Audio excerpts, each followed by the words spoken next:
Hi, my name is Ricky Pastrana and let's move on. Now, when it comes to health and fitness, hi, good day everyone. So, As a student with a heart, so here are the 10, and now let's talk about it. Hi! So ngayon,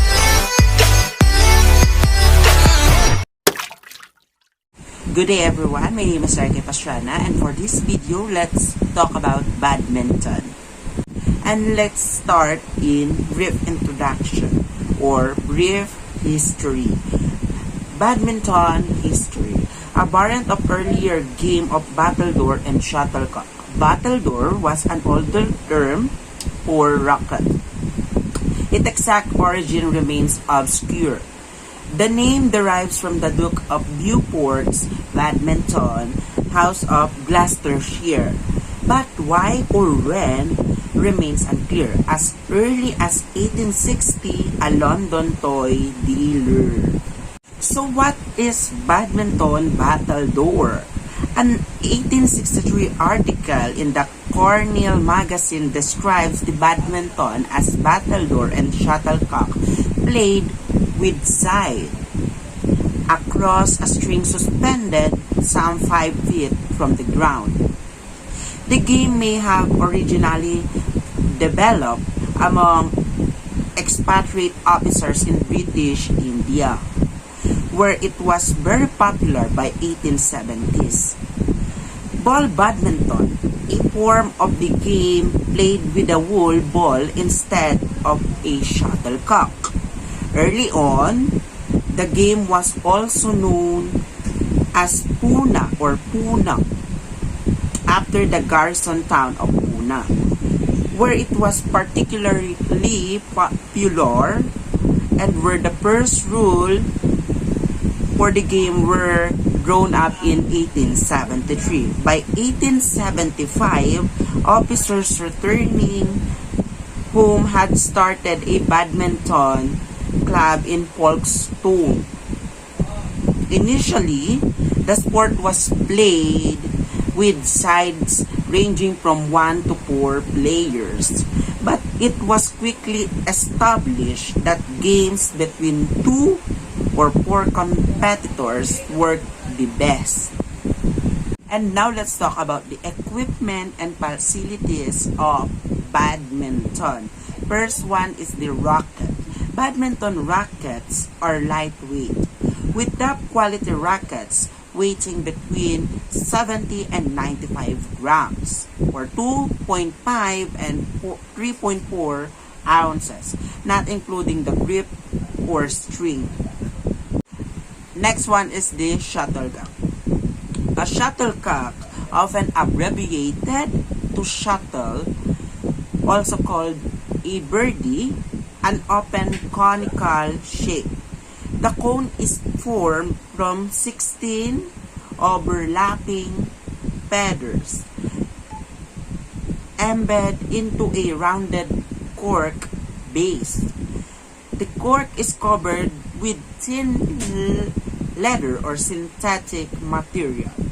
Synthetic shuttles are often used by recreational players. Next is the net. Has a thick nylon cord that runs through a white nylon tape that ties to each side of the post. Of course, the shoes and clothes. Badminton shoes are lightweight with soles of rubber or similar high grip non-marking materials. Lastly, the badminton court. Badminton court shall be a rectangular laid out with lines of 40 mm wide, preferably in white or yellow color. The badminton court dimensions are 13.4 meters in length and 6.1 meter in width. And now let's talk about the rules of badminton. Rule number 1. A player must wait until his opponent is ready before he is serving. If the opponent attempts a return then he is ruled having been ready. Rule number 2. The feet of both players must remain in a stationary position until the serve is made. Your feet cannot be touching the line at this time. Rule number 3. It is not a pot if you miss the shuttle while serving. Rule number 4. The shuttle cannot be caught and slung with the racket. And lastly, rule number 5. A player cannot hold his racket near the net towards of a downward stroke by his opponent or to interfere with his racket. For the last part of this video, we're going to talk about the scoring system in badminton.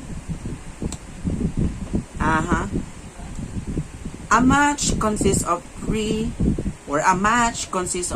best of 3 games of 21 points. Every time there is a serve, there is a point scored. The side winning a rally adds a point to its score. At 20 all or 20-20, the side which gains a 2-point lead first wins that game. At 29 all or 29-29, the side scoring the 30th point wins that game. And lastly, the side winning a game serves first in the next game. And now let me demonstrate the 4 basic skills in badminton. When the shuttle flies towards a particular area around your body, you will need to use the different kind of strokes to hit the shuttle, such as overhead forehand stroke, overhead backhand stroke, underarm forehand stroke, and underarm backhand stroke.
That's all for this video. I hope you all understand my performance test.